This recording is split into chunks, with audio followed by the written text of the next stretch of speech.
Hey everyone, welcome to our channel. In today's video, I'm going to show you how to update to iOS 18 and keep all data on your iOS device. To update your device directly, just head onto the settings of your device. So once you're already onto your settings, you'll just have to scroll down here and click on General. So if you click on About, you should be able to see the iOS version that you're currently in.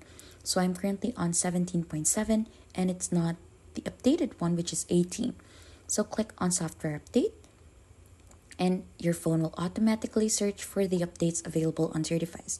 So as you can see, I have iOS 18.5 in here and you should be able to see the size for that as well. To update it directly, just click on Update Now. But if you want to go ahead and update it tonight, the iPhone will try to update when the device is locked and the battery has enough to charge. So just simply click the option, type in your passcode, and it should go ahead and directly update your iOS to the right software update. And before we end the video, don't forget to check the links in the description for extra tips and helpful resources just for you.